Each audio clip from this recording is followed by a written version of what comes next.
Hey, folks, welcome to today's podcast episode. Things have been hectic lately, so we apologize for the hecticness of the podcasting and our schedule and everything. But here we are. So you get what you get.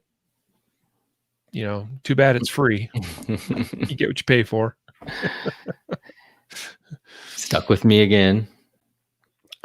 I feel bad when we don't get the podcast and all that done when we're supposed to, or that kind of thing. But then again, I do find it somewhat amusing when I do occasionally get messages from someone wondering and even almost seeming to have a tone like, "What's wrong with you guys? Where's the podcast?" It's like, it's free content, bro. Like, you get what you pay for. It's good, man. It's good to be wanted, right? Just to give everybody a quick update, Matthew's been in the middle of moving to a new house. Yeah. He took like a week off, dang near. Almost. And I've been still remodeling and fixing up our new expanded office and warehouse space. And it's taking about everything I've got. So it is what it is. Busy times. Yeah, we've even hired two new employees during the last week or two. Of course, we had one guy leave. He's actually going back into. He's going to the Marines, right? Army, I think. Yeah, he was in the Navy. Yeah, and then he wanted to go back in the Navy as an officer, but something fell through there, and now he's going to the Army. And so he quit a couple weeks ago, and we've hired a couple new guys, but we're just still so slammed. So anyway, crazy times here at concealedcarry.com sort of headquarters. I'm in the basement studio for the first time in a while. Matthew's in his new studio, in his new house. Yeah, it's crazy. Everything's thrown together right now. So living out of coolers from what you were telling me. Yeah, not having your appliances yet. It's been kind of crazy. It'll get through it. We'll get through it. Yeah, man. Yeah. Well, I'm not sure if the. Oh yeah, we do have a few people watching on YouTube. We've got Ghost Tactical checking in. Hello, Ghost. What's up, man? Hey, Tim from Riverside, California. Hello, Chad and Bobby. Thanks for joining. Well, we're going to kick off the episode. We're going to talk about stuff in Kenosha, Wisconsin. Not necessarily because I want to, but because people are asking for us to do it. So we'll do it. All right. We'll give the listeners what they want, I guess. So we'll talk about, those things that I guess we can talk about. We'll look for whatever lessons we can pull out of it all. Although, as you'll find out, my analysis is pretty simple and straightforward, but we'll do our best to still break it down for you. Okay. Feel free to drop your comments, questions, concerns, hate speech, whatever you like in the comments. We'll take it all. All right. So let's begin the recorded portion of today's show in 3, 2, 1. This is the Concealed Carry Podcast, episode number 443. And welcome to the Concealed Carry Podcast, part of the concealedcarry.com network. I am your host, Riley Bowman, joined today by producer extraordinaire Matthew Maruster. Greetings, sir. Greetings. Glad to be back from vacation. Sort of vacation. You've been slaving away. Moving into a new place and all. Good for you, brother. Exciting. It's exciting. I could use a new house. Can't afford a new house, but I could use a new one. Come on over, man. Oh, you got room for me? Yeah, sure. Me and 5 kids and a wife? It'd be tight.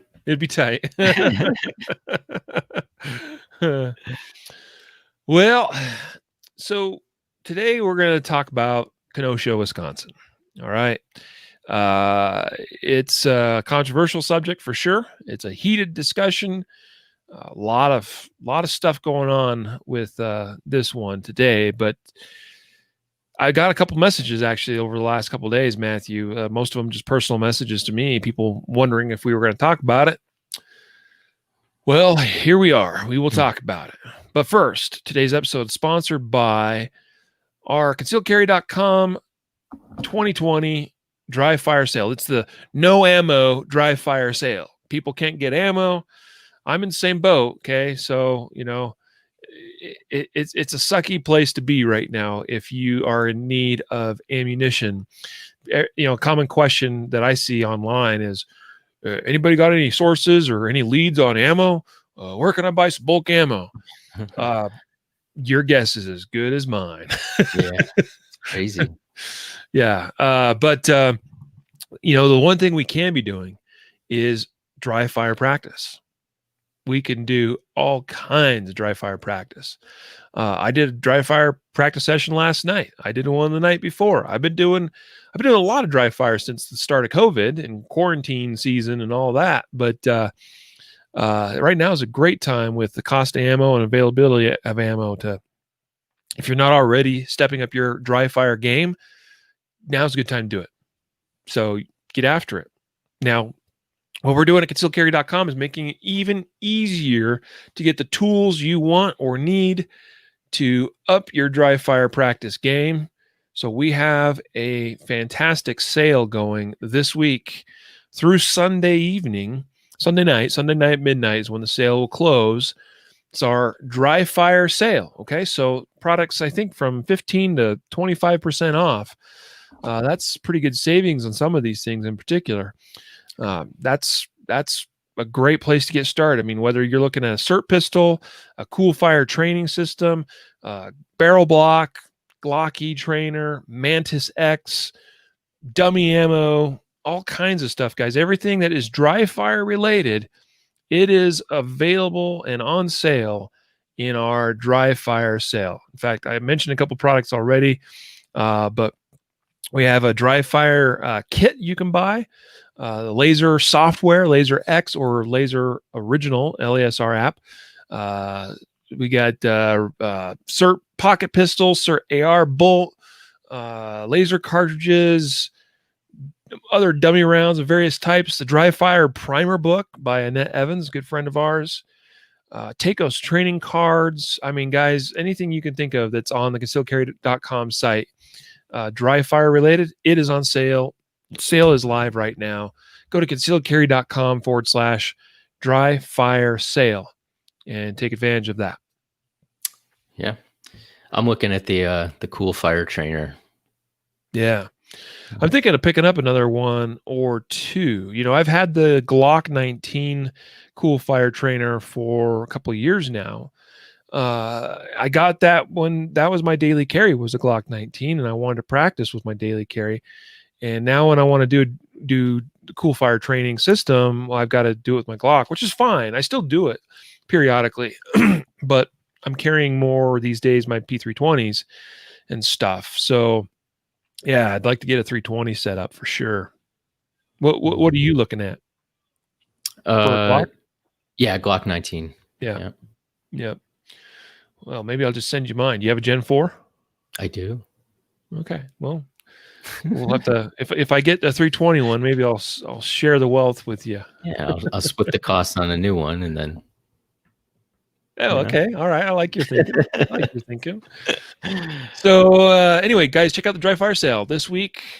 Go to concealedcarry.com/dry fire sale. All right. There's coupon codes you'll see on that page. There's the information for the sale, what is included in what parts of the sale. In other words, like certain products have a certain percentage discount, others have a little bit more percentage discount. It's all based on, some of these we're giving to you guys for dang near close to cost. We don't want to lose money on the sale, so there's different coupon codes based on which part of the sale, which products you buy. So, all right, Matthew, let's talk about Kenosha, Wisconsin. Let's do it, man. So a couple weeks back, there was an incident. A couple of Kenosha police officers were responding to a domestic violence, trespassing, it was a call like that, right? So you had a woman who called police because you had this man, Jacob Blake, that was there. He was at her house, her apartment, whatever. And he was not supposed to be. I think she even had a protective order against him.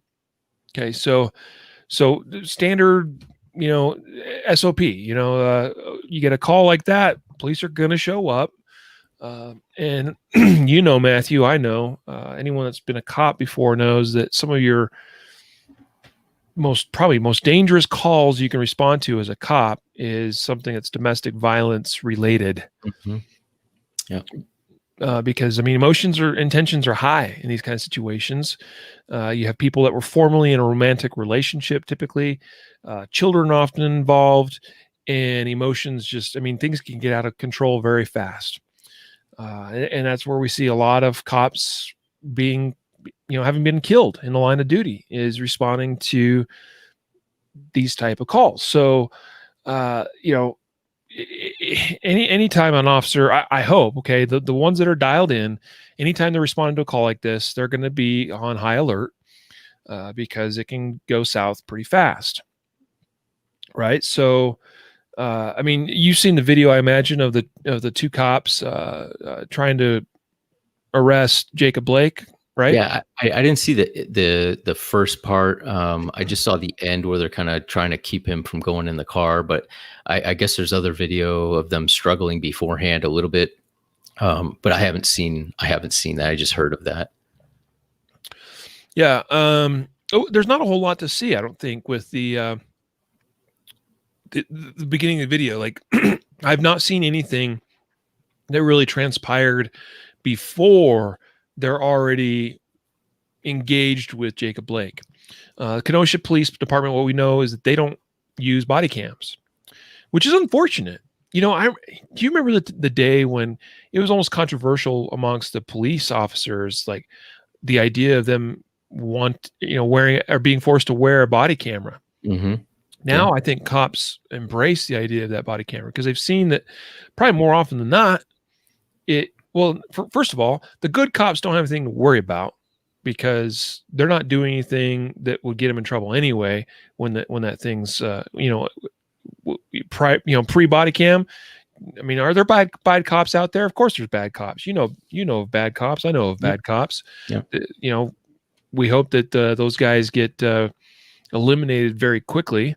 In my experience, the cops I've known don't like bad cops and are quick to turn on them and turn their backs on them and hang them out to dry because they want them gone. We don't like bad cops amongst our ranks.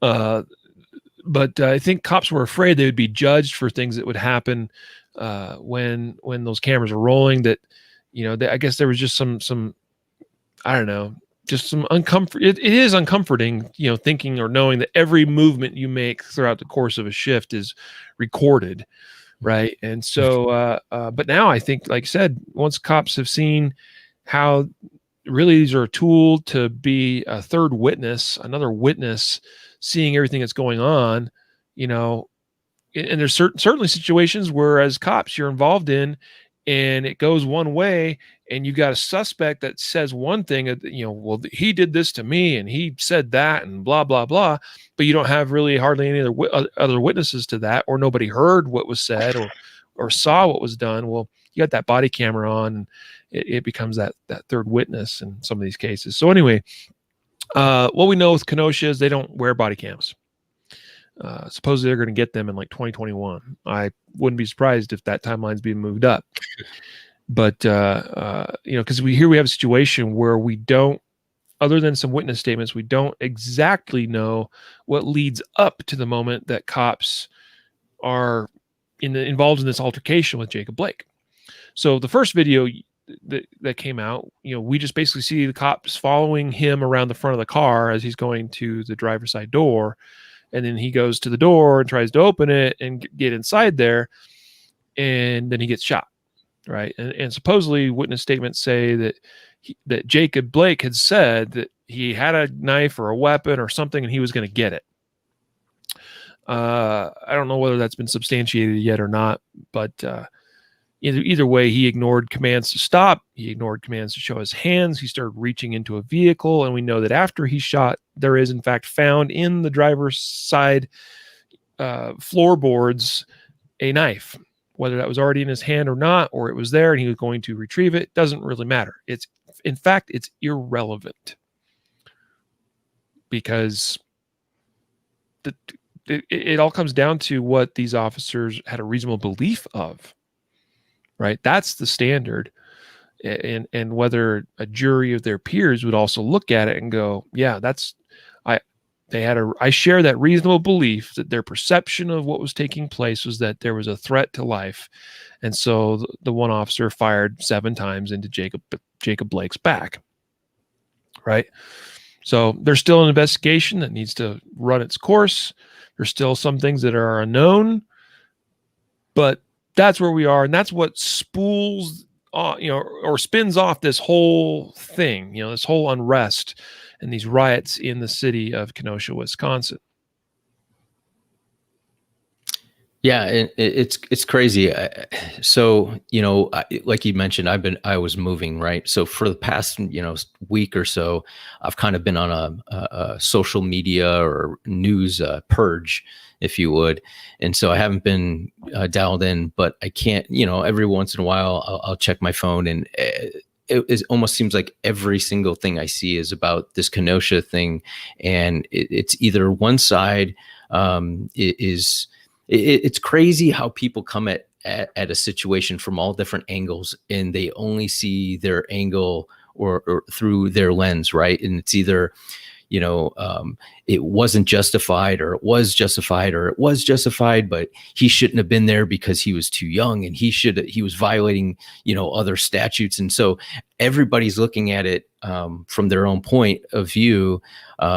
But in reality, at the end of the day, what transpired there, I think it was kind of set in motion weeks and weeks, maybe months even before, because of, we've been talking about this, the general rule of if law enforcement isn't proactively taking steps to stop lawlessness and violence, then eventually people step up to, they kind of fill in that gap, and bad things happen. And so I think, we can jump and say,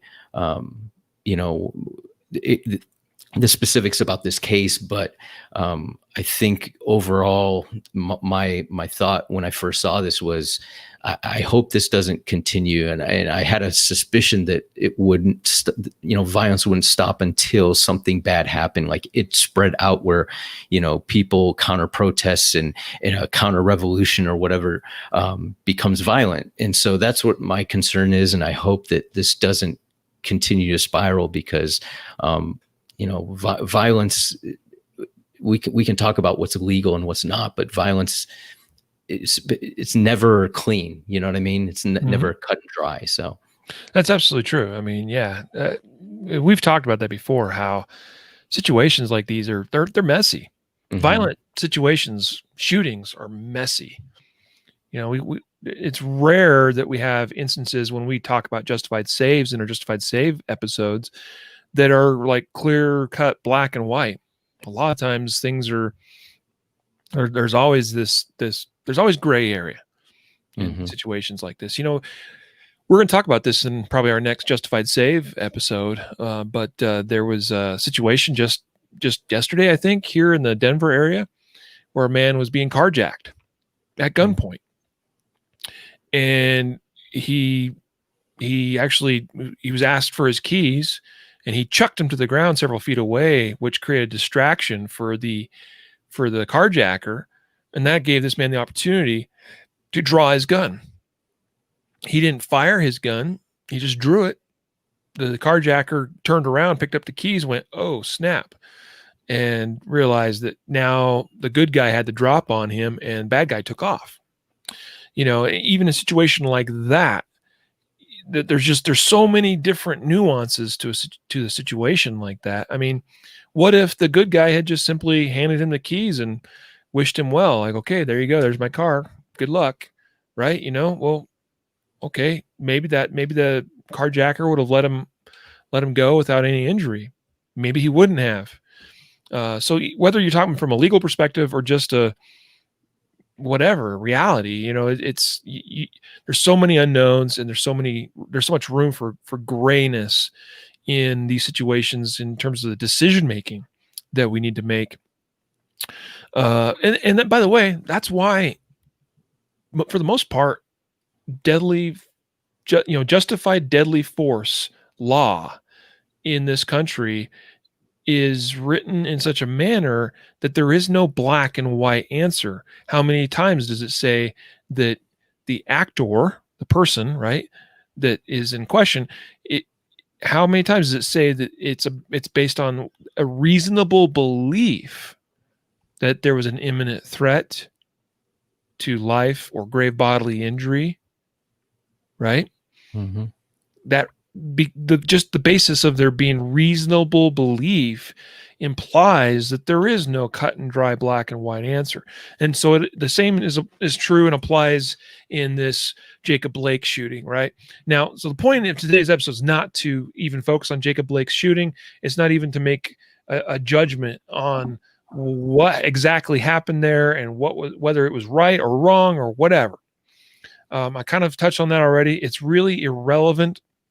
It's going to be determined by an investigation and potentially a jury that looks at it and makes the determination: is there proof beyond or evidence beyond a reasonable doubt that suggests that the officer was in the wrong, or that he did not have an appropriate or reasonable belief that there was an imminent threat to his life or someone else's life.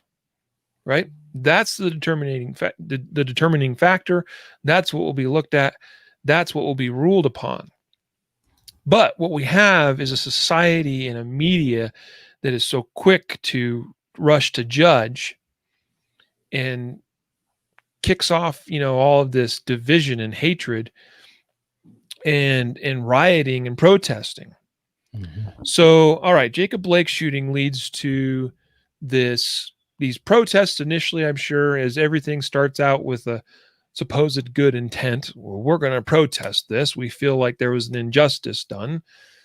But then it turns into rioting and destruction of property.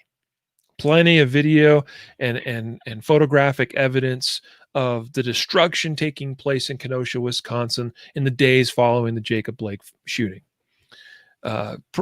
Vehicles being destroyed, businesses, storefronts, all kinds of destruction to property, and people getting hurt in that process too. All right. The thing we don't hear a lot about, except for the ones that occasionally rise to the top of the as far as the media channels are concerned, there's all kinds of assaults and things taking place when these kind of events are kicking off. All kinds of things are going on that we're not hearing about at all. Smaller, scuffles and fights and exchanges of words. But a few nights, 2 nights, I think, after Jacob Blake was shot, riots in the streets. There was public property that was defaced, and you actually had a group of citizens that came in, both from local community and from outside the community, to try to clean up some of the aftermath of these riots. And that's where we get into this Kyle Felt what is it? Written. I'm having a I don't know how to. I'm not sure how to pronounce it. Kyle Rittenhouse. Is that what it is? Rittenhouse. Yeah, Kyle Rittenhouse. That's where we have, enter Kyle Rittenhouse, right? 17-year-old kid. He's in a police explorers program, like many departments have. They have these explorer programs, which I think are great programs. Yep. It gets youth involved in a positive way with local law enforcement. Many of them have an interest potentially in that being a career. and so that these explorer programs lay a foundation to kind of get them ready for a potential career like that, or at least for them to experience and make a determination that, yeah, that's a good career for me, or no, it's not. And so that's Kyle Rittenhouse. He lives in northern Illinois. And we're talking this whole thing. We're talking about the greater Chicago metro area. You got Chicago that sort of just morphs into Kenosha and even Milwaukee. Just a little further north of that. I mean, it's constant houses and businesses from Chicago to Milwaukee for the most part. I've made that drive before. And so you have Kenosha that sits there between Milwaukee and Chicago. I mean, someone that lives in northern Illinois, to them, it's not a big deal to go 20 minutes away across the border and they're in Wisconsin, right? So we know there were dozens and dozens of volunteers that came from all over the place into Kenosha and were helping clean up. Photographs of Kyle Rittenhouse scrubbing graffiti off the wall of a courthouse or some other building, right? Mm-hmm. So then what happens? Well, Kyle, apparently, this is the story, and this is what his attorneys have stated. By the way, he's got some really good attorneys representing him, and at no cost to him. There's a whole fundraiser that is instituted to help pay for those for his legal costs. But according to their statement is that somebody that Kyle knew or met in Wisconsin asked if he wanted to stay and help with sort of basically security, and handed him the AR-15 rifle that he ultimately used in the shooting. Mm-hmm. Right. So there's been a lot of talk about how he was illegally in possession of the rifle. If that's true, depending on the state laws of Wisconsin, I don't know. I'm not super well acquainted necessarily with all of those nuances of the law, but in many states, someone that's underage that is given permission and is even in the presence of, generally speaking, of the person providing that permission to use their gun, then he may very well have been within the law to carry around that AR-15. It seems unusual for sure, Sure. a juvenile running around with an AR in the streets, but it may have technically been legal. I'm not the legal expert on this, but it may have absolutely been legal. Yeah, and I know some of the talk about the legality, if he was breaking the law by possessing the firearm or not, goes into can you make a self-defense claim if you're committing a felony, right? Like, does that nullify your ability to make a self-defense claim? I don't think it does. Like I said, or like you said, I'm not a legal wizard in all 50 states, self-defense law, but I think we cover a lot of times, and I would say the majority of people that listen to the podcast probably have listened to us cover DGUs where somebody defends themselves with a firearm, but technically maybe doesn't have a permit, right? Like in New York, I can think of one recently where the guy didn't have a permit. He was actually arrested, even though he was arrested for the gun violation, but not the self-defense shooting, right? Not the homicide, justified homicide. So I think, if we're going to get stuck on the legalities of, should he be able to enter in a claim of self-defense because he possibly was violating the law by possessing a firearm and he's 17. I have a problem with that sort of, because I think, he whether you're 17 or 18 or 16 or whatever, I think you have the right to self-defense, right? And so absolutely, I 100% agree with you on that. Yeah. So, well, and here's the thing, and there's comments here on YouTube from Screaming Skull Saloon. awesome. And from other statements and articles and things I've read, I think that Screaming Skull Saloon is generally on point here. I mean, at worst, I think the possession of the AR by Kyle Rittenhouse uh, would be a misdemeanor offense Okay. at worst.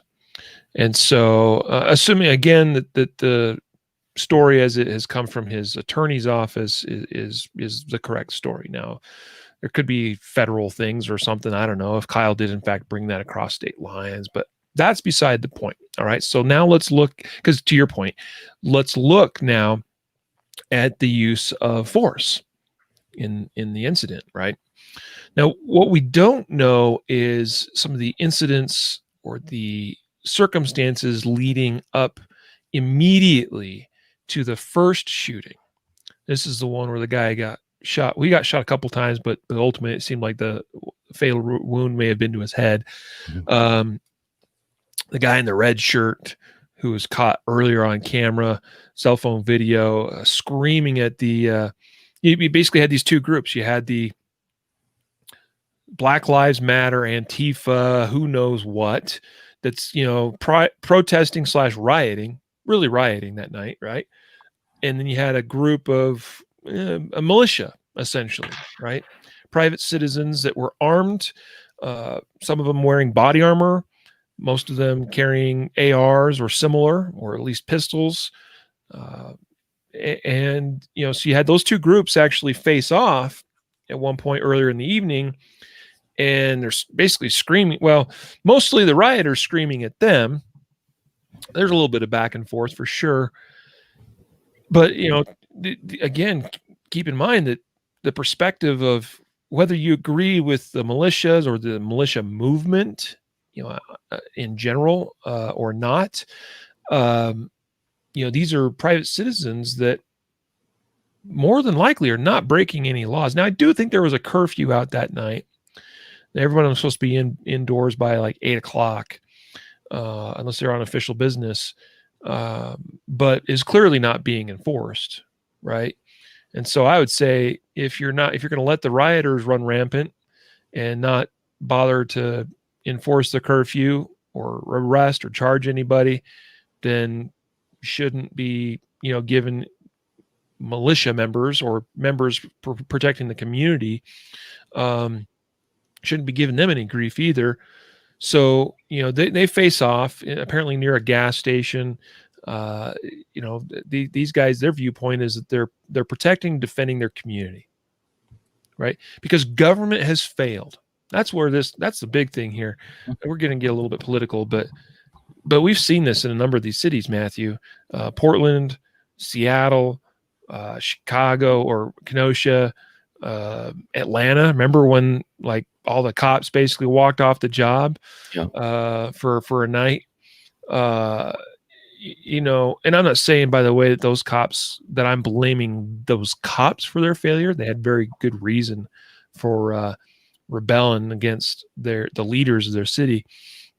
But government has failed the people again and again and again in these larger cities with regards to essentially allowing these riots to take place.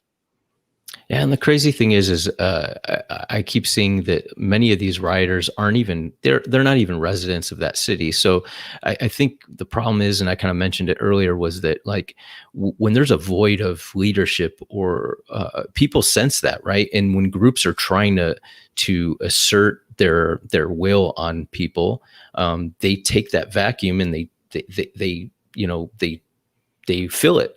And so I think what's happened is because leadership from the governors or mayors or police chiefs have abdicated the role of setting authority and saying, look, we can't have this happening.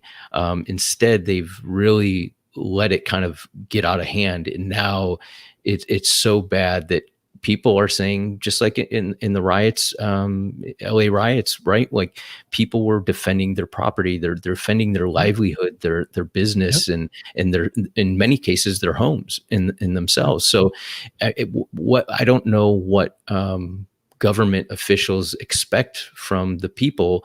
You're paying taxes for services from the state. I mean, that's what the government's supposed to do, right? Provide emergency medical, fire, stuff like that, right? And so you're saying, tough luck. We're not going to be able to respond to a call for help.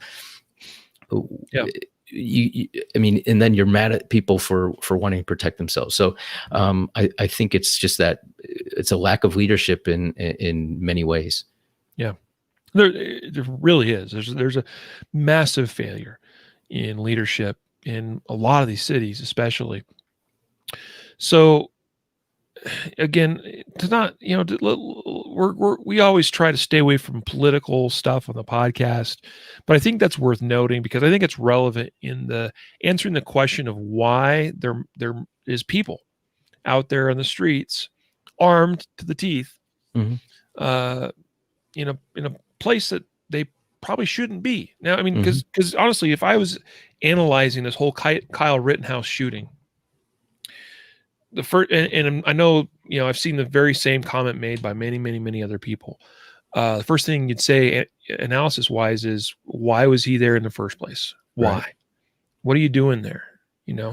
Why are you putting yourself in that place, in that position where things are sketchy? There's a lot of emotion and anger and frustration and danger, because there had already been rioting taking place the night before, right? So there's increased risk to yourself just by being there. And of course there's the sub thread, if you will, of, well, why did his mom let him be there? What kind of mother are you? Guess what? That's not up to us to decide, and who's to say that a kid doesn't do things? Okay. How many of you out there listening have never done something that you didn't have your mom's permission to do, or that your mom didn't know about, right? Like, we've all done that. I'm doing dumb stuff that my mom wouldn't want me to do today. I'm 44 years old. Right? So they'll say, well, she drove him up there. Well, remember earlier in the day, he was there like doing cleanup. So it could have all been from a place of, this is a worthwhile thing during daylight hours. We're going to go up there and he's going to help, with cleanup. And maybe they're staying with family or friends up there for the night. Maybe mom goes home and, she's expecting Kyle home at a certain time and he doesn't, there's just so many things that could go awry with respect to Kyle and his relationship with his mother and his communication with his mother. Maybe she fully supported it. Who knows? Doesn't really matter. Because Kyle was in fact there. I would have discouraged that. We're already on the record on this podcast as of saying, folks, don't go to these places. Just stay away. Right? We did an episode not that long ago, Matthew, where I talked about following your local news and social media groups and paying attention to where these various protests, again, because that's how they start, at least so they say. They start as protests and then they morph into these riots. Yeah. I've specifically, like I said, avoided parts of the Denver metro area because I heard in advance of certain things being planned in those areas. Yeah. So, yeah. And then, it's the same question. Why was David Dorn, remember the police officer was shot? He was there because his buddy called him and said, hey, you're a former cop. Can you come and help me defend my business? Because I don't want it to go up in flames, right? Same thing kind of here. Like, dude calls him, he's his buddy. Hey man, you're an explorer. You kind of hang out with the police. You kind of understand some police stuff and you shoot guns and things. Can you come out and help us? And good people have good intentions and they're hoping, hey, I'll just go out and we'll be a presence there and we won't have to shoot anybody. And I don't think for a minute that he went there with the idea of, I'm going to go shoot somebody. I don't think that. I mean, I have no way of knowing, right? But it doesn't seem like any indication that. I think Kyle showed a great deal of restraint. Yeah. Right? Like, even in the moment where he's being smashed with a skateboard and approached by a man with a gun in his hand, he when that man hesitated, Kyle hesitated. When the man closed in, he fired. Yeah, so I'm just using that as evidence of I don't think Kyle wanted to shoot anybody. Yeah. And I think he went there with good intentions. So, I mean, I think we all, you know, in a situation like that where your buddy calls you or somebody calls you and says, "Hey, can you come and help me defend my property?" That's a little different than like you and your buddies getting together and saying, "Hey, let's kid up and go and confront these dudes and see what happens." I think there's a different mindset, and I think it shows in his restraint, like you said, and I'm sure that will come out in the process of witness statements and things like that. But I think if you can avoid these places, of course, right? But when you're called to do something, or and you make that decision, then you're entering. Just be aware that you're entering into the probability is a little bit higher that something potentially bad could happen. Yeah. Yep. Good comments on Facebook and YouTube both.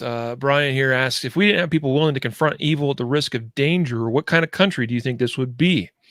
Brian, we already touched on that a little bit a few minutes ago. I said it answers the question, or the idea that government has failed the people in these communities, and that answers the question of why these men and women were there armed to protect these communities, right? Okay, so I recognize that, Brian. But I am also saying, if we put ourselves in these places, in these positions, we open ourselves up to being where Kyle Rittenhouse is today. We open ourselves up to this Aaron J. What was his last name? Dude in Portland just got shot the other night and killed. Mm-hmm. Right? Another dude just,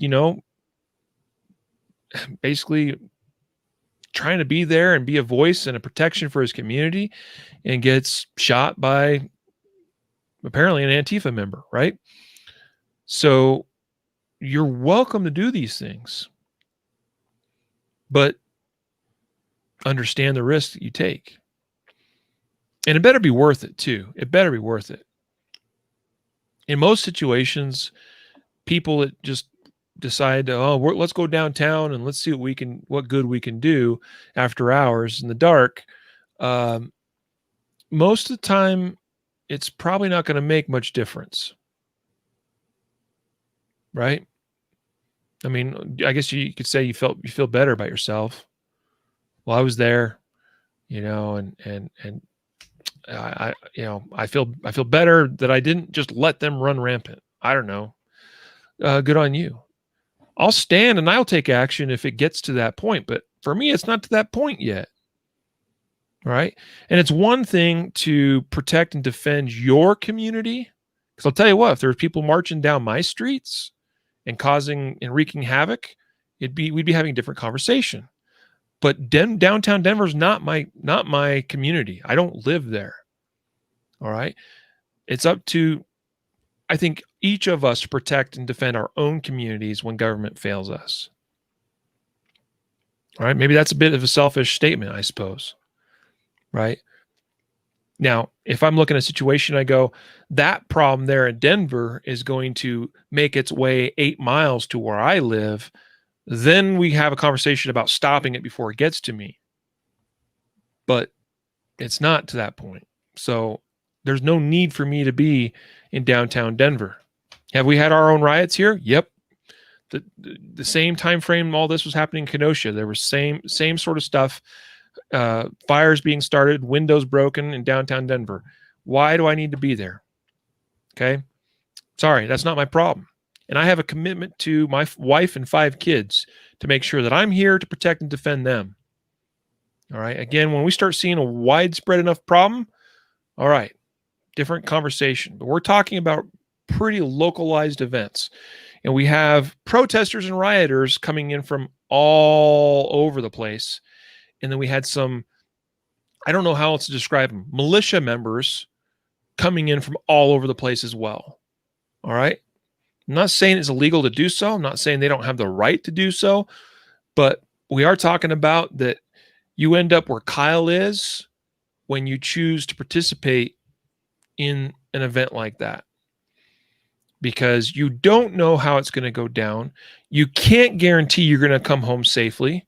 You can't guarantee you're going to stay together with your group and your crowd, because it's very apparent that Kyle got separated from his group, and he was the lone man.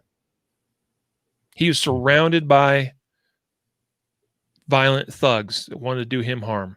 He was being chased down. This first fellow that got shot chucked a Molotov cocktail at him. Something burning. It was on fire. I don't care whether it was a legit Molotov cocktail or not. He was something that was very much clear to me to be a deadly threat. You chuck something at me that's burning, that's an imminent threat to my life or grave bodily injury. Right? Mm-hmm. So Kyle is separated. He's alone. He's cornered. They start chasing him and chucking things at him. And so the first shots are fired. I think it's pretty apparent. This is my opinion. And again, there's investigation that's taking place.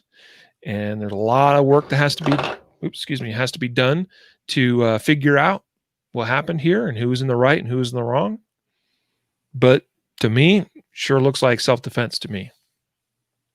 Yeah, I mean, here's the thing is, we can look at it and say, break it down and say, hey, is he legally justified to do X? We don't have all the facts, right? Like, we're not on scene getting witness statements. I guarantee you, any business that has a video camera of the incident, the police are going to those businesses and pulling video surveillance of the whole area, and chances are they're going to capture, more angles and things that precipitated the actual pulling of the trigger and stuff. So I don't doubt that, we're only looking at a portion of the evidence. But yeah, I mean, you lay it out, whether or not he was there, whether or not he should have been there or not, we put that to the side. We kind of, take that as you make your personal decision on what you're willing to get involved in. Okay. He decides, I'm going to get involved. So he goes out. So we put that to the side, and then we look at the incident and say, was it justified? You mentioned restraint. I think he did have a lot of restraint. I thought that he showed a lot of restraint by, I mean, you put yourself in that situation. I don't think that he's a young kid, right? And I'm trying to think back to when I was 17, and you think that you can control everything and you're not going to die and all this stuff. And I think he went out there with his buddies to kind of defend this. And I think there was some video I saw of him going around trying to help, saying he's got medical gear, and he was going out and trying to help people if they needed medical attention and whatnot. And I think he got in over his head and quickly realized, I'm in the midst of stuff that is very dangerous, and I can't control this, and I don't know what to do. He starts to take off, and once he goes down, they kind of like hyenas, they sense the weakness of him falling, and they converge on him. And but it wasn't like he started shooting just random people, right? Just because somebody threw a flaming substance at him. I mean, I think, I don't know. I don't have a magic ball or anything, but, or crystal ball, but, I personally think it's a legitimate self-defense shooting. Yeah. And I think it's unfortunate. It just shows kind of what can happen when you get involved in a shooting. Like you think, oh, I'm justified in the shooting, so therefore nothing bad is going to happen. Well, I mean, the same people that are saying, well, he was underage, he shouldn't have had the rifle, could be the same people that say, why did you use your firearm in Costco to defend yourself? You shouldn't have been there anyways, because Costco has a no gun policy, and it's enforceable by, state law that makes it a misdemeanor, a criminal trespassing. So we're looking at the same thing and saying, is your right to self-defense in and of itself, separate from should you be there, or is there a statute that says you can't carry a firearm in this, this location. So when we put all that aside, I think you just boil it down and say, let's look at this facts. And I would say, I'd be hard pressed to find people that would legitimately say people trying to crack your head open with a skateboard or throwing Molotov cocktails surrounding you in a large group would not justify a reasonable fear of or of death or serious bodily injury. Yeah. So, all right. First dude chucks something at him.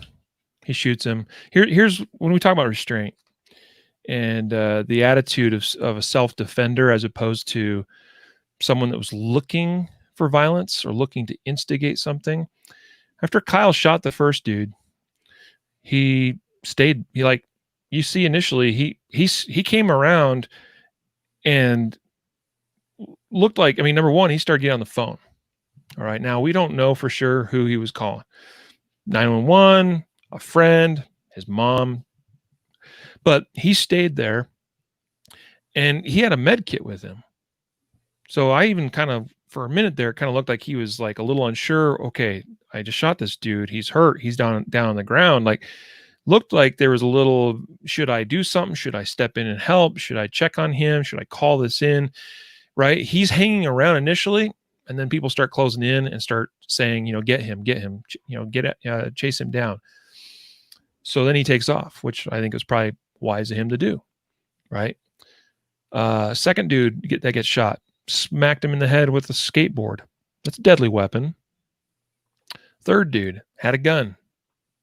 But again, he didn't fire until that guy started closing in on it. Like there was that moment of hesitation, right? After guy number 2 gets shot, which ended up being fatal in the chest, guy number 3 kind of stopped and hesitated, like, ooh, but then decided to close in. And that's when he gets shot in the arm, of course.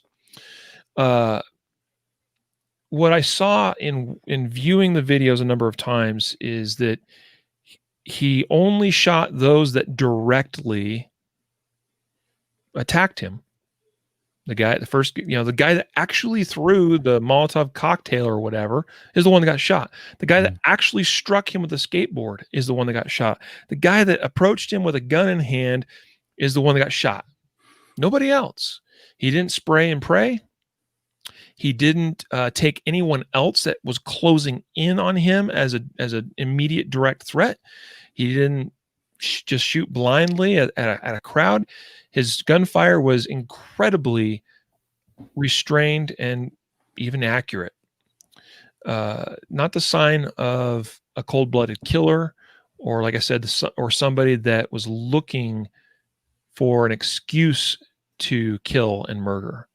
That's part of the problem with the charges against him of first-degree murder.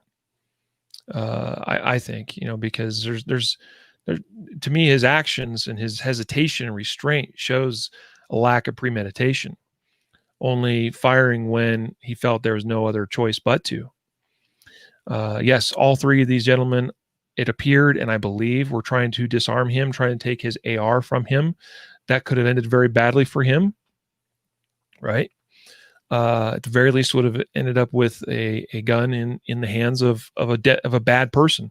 There's been talk about the criminal records of these individuals, right?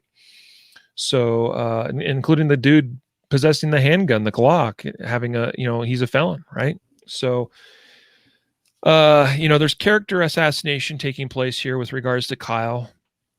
Nobody's perfect, but he doesn't have the rap sheet that these other guys had, right? But there's a minimizing of the bad things that these guys have done in their past, and everything that people can do to highlight how imperfect Kyle is, and how, what a weirdo he is, and he's a cop wannabe, and has an unnatural fascination with cops and all this stuff, right? Like, none of that is breaking the law, right? It's all about trying to paint him in the most negative light possible. Again, a reminder that all of this, there's a process, there's an investigation, there are courts, that will look at these things, will hear these things, decisions we made about what the truth is. But from my perspective, I see a kid that got out of his own element and felt threatened and only used deadly force when it absolutely became critical to do so in his own defense. Let's talk real quick, Matthew, about some of the tactics that these mobs are using Sure. against their opposition. Okay. Sure. Basically, what we have here is left wing versus right wing, right? Different ideologies. And you have mostly Antifa that's causing most of these problems. And of course, they've been known to do this in the past. And one thing I want to highlight, Matthew, is the shooting of Aaron J. Danielson in Portland just a few days ago. There's a similar theme between him, what happened with him, and what happened with Kyle Rittenhouse. And that is, these are individuals that got separated from their buddies, from their pals. Yeah. This is a very, very clear and obvious tactic that Antifa is taking in these instances. We see it in Washington, D.C., as they've been confronting and even assaulting people and politicians in Washington, D.C. There was that whole thing with Rand Paul as he came out from And his wife. from Trump's speech, right? His nomination acceptance speech, and they came out. That whole thing there was all about trying to separate them from, fortunately they were well protected by those Capitol Police. I think they were Capitol, or I don't know exactly what agency they were with. Doesn't really matter. They had them encircled, and they were doing everything they could to keep it that way. And it got really close to getting out of hand. The tactic is divide and conquer, trying to separate larger groups of armed citizens trying to protect their communities. And once you get separated from the pack, anybody watched wolves hunt elk or bison? Yeah, you know how that goes down. That's the place where Kyle found himself at. So this is the number one lesson to learn from Kenosha, and also Portland, and also Washington, D.C. If you are involved in a situation like this, if you choose to go to a rally, to some kind of militia protection mission, at all costs, you must not get separated from your group. If you do, things will go badly for you. There is strength in numbers, a truth that has existed since the beginning of time. Yeah. And you nailed that 100%. I couldn't agree more. And I would also, tell people when you're watching these videos, another commonality or common thing that I see is it takes one person to instigate violence, and then others. It's rarely, do they pick one person and everybody converges and starts throwing, rocks and Molotov. It's one person. It's generally a peaceful, gathering, people screaming and stuff. The potential for violence is there, and it takes one person to kind of break the bubble, and then the floodgates open, because it's kind of like, well, if they're doing it, I'm going to get involved too as well. And that's when, this is why I probably, if the first guy doesn't throw the Molotov cocktail at him and he starts running, people don't look at him, they just kind of let him run off. But once that guy kind of threw the Molotov cocktail and it started escalating it, everybody got emboldened. So that's another thing that, it's just common sense if you're thinking tactically or violence wise. Group mentality type thing is strength in numbers, pack mentality. You pick out weak people, you push them off, isolate them, and then once somebody bursts that bubble, breaks the line of violence, then the floodgates come open and everybody pours in and does their stuff. And so just be aware of that. Once violence starts, it's probably going to escalate before it de-escalates. Yep. Yep. Yeah. I'm hesitant to go much deeper into. I've been actually doing quite a bit of studying on. I got my hands on some Antifa literature and a couple other things. Just trying to educate myself and familiarize myself more on their strategies and their tactics and what their end game is, what they're trying to achieve in a lot of these situations. And there's a lot that I'm not comfortable with just putting out there in a public forum. At the current time, especially.